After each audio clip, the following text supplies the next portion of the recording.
country in 1945. I was here as a war correspondent when the Americans came over to accept the surrender of Jap troops below the 38th parallel.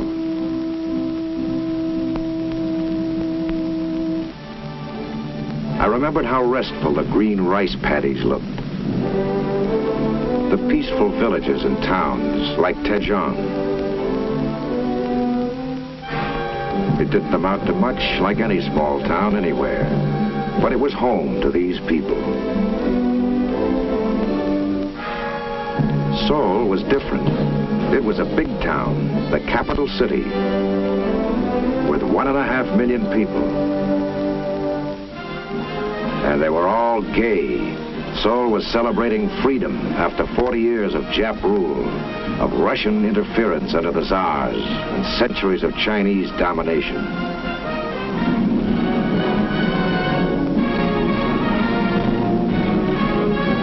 It was gay for these Americans, too. Every GI was a symbol of liberation to the natives.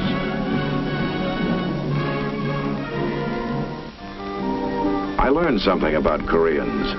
I learned that these people, so remote from us, strange even to their fellow Asiatics, were simple human beings who wanted to live in peace and independence. They took me around their colorful 500-year-old city, showed me the buildings they were proud of, the Capitol, the Fine Arts Museum, Changdeok Palace, Deok-su, the Chosen Bank building. It was a city of seas, an oriental blend of the ancient and modern. I remembered it all when I came back to Korea 5 years later, again as a war correspondent, again with American and other United Nations troops bringing liberation. I was glad I remembered because so much of it was gone. The towns, the public buildings, the people destroyed by war. This time the liberation had to be fought for, bitterly, heartbreaking. This time there was no celebration and no gaiety. Tanks, not floats, paraded in the streets. And the air was filled with bullets, not confetti.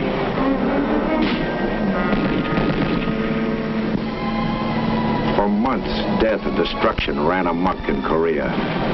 War is a wanton destroyer of property and lives. This shattered body, this burning hut, are tragic symbols of the havoc war creates. Even men of goodwill must fight fire with fire, must kill and destroy to bring a swift end to death and destruction.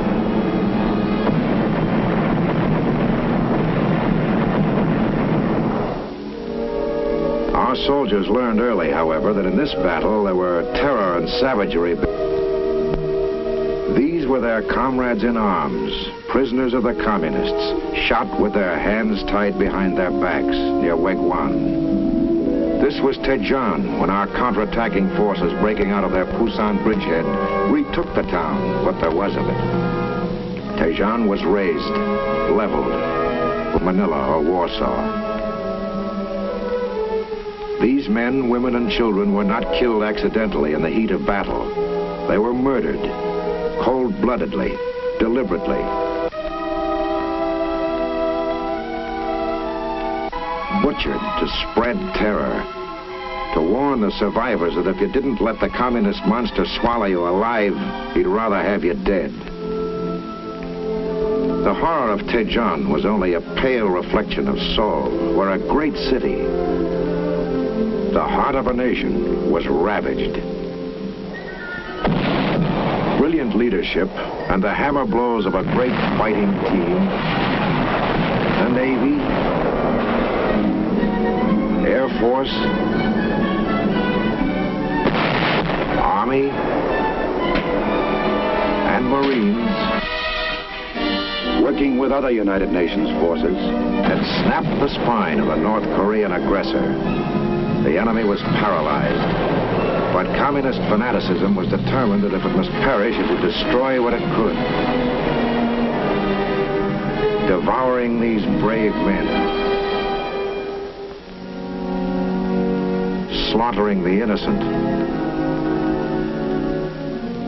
ruining, wrecking, laying waste. The public buildings that served as the nerve center of this capital city were gutted shells scooped out by fire and explosion. The factories became funeral pyres of this poverty-stricken people's hard-won hopes for economic betterment. These ashes were our receipt for the hundreds of millions of dollars, the years of patient teaching of industrial techniques we had lavished here.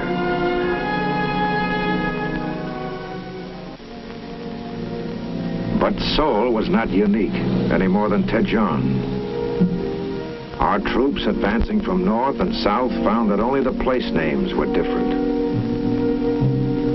At Wonju, Cheongju, Mokpo, Sucheon, Yangpyeong, burning farms, shattered homes, blasted shops, and everywhere lay the murdered dead.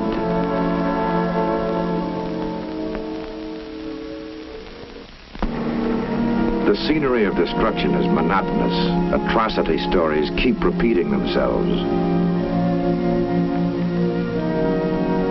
How can I tell you, what can I show you of the 10,000 human beings slaughtered in Seoul? Perhaps it isn't exactly 10,000. Perhaps the total figure right now is approximate, if that makes any difference. In time, we'll get a careful tabulation. We'll learn the exact number of the slaughtered, down to the last corpse. Of course, some atrocities will not be counted at all, because they were perpetrated on the living. Atrocities of the spirit. The heartbreak.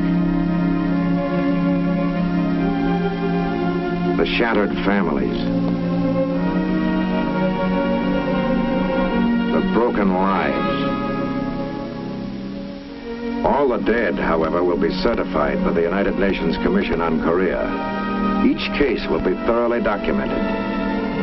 The doubters and the cynics, the hard-boiled sophisticates who scoffed at the stories of Dachau and Buchenwald and called it propaganda will be able to check the record if they wish.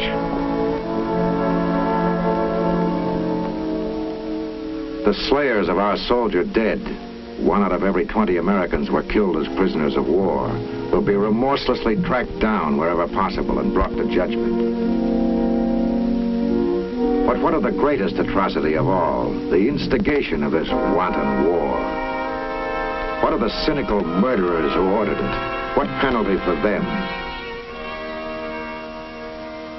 This need never have been. These honored dead need never have sacrificed their lives for American honor and good faith.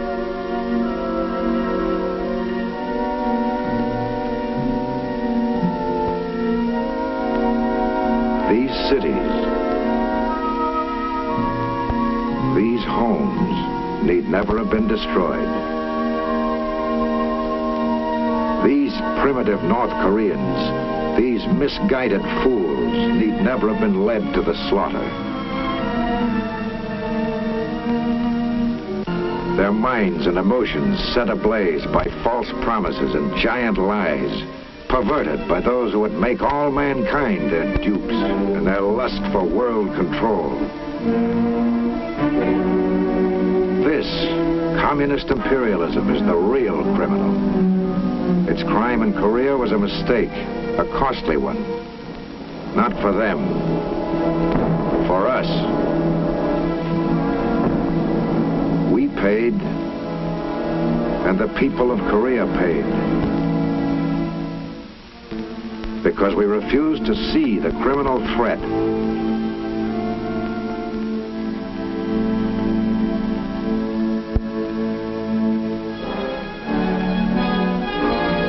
Boldness,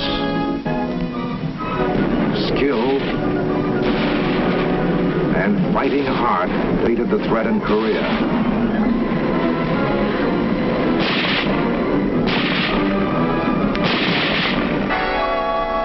But the criminal is still at large, its appetite for aggression unappeased. There must not be other Koreans in other lands. There will not be as long as we remain vigilant and strong. Not only these men, but all of us, the civilian, the citizen, the worker, and taxpayer. The cost will not be small. Liberty is never cheap. The price we pay will be bargain insurance, however, if it prevents more of this. Let us not forget this, for our sake as well as for the rest of the world's. If we value our lives, our homes, and our freedom, let us remember the crime of Korea.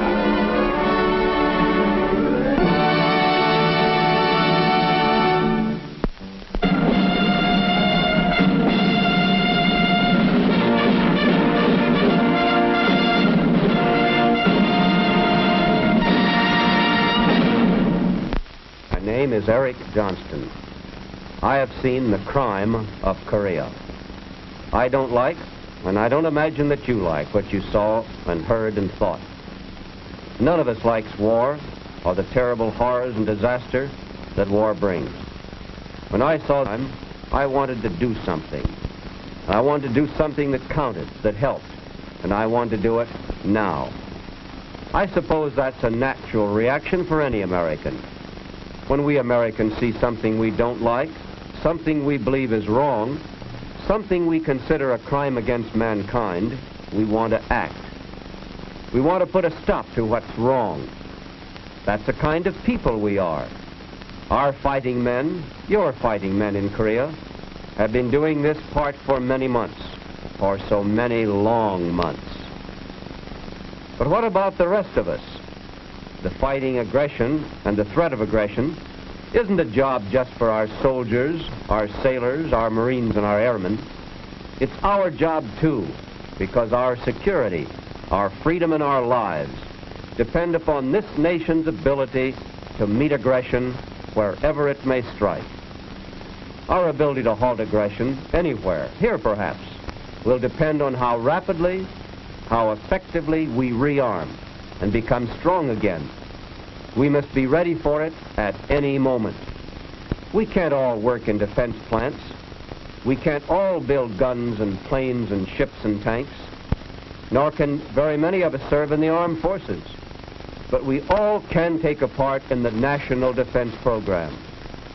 All of us can and all of us must share the responsibility for making and keeping this country strong. A vital part of our strength is the strength of our economy, the strength and the power and the dollars we earn and spend and save.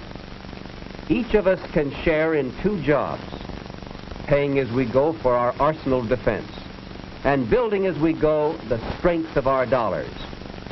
By buying defense bonds, not just one, but as many as we can, by signing on the payroll savings plan, and by doing it now, right now. After I saw the film you have just seen, a film that shows exactly what is taking place in Korea, a film that could be typical of other communist aggressions anywhere, anytime, I was glad that I could buy defense bonds, and in that way help to fight communist aggression.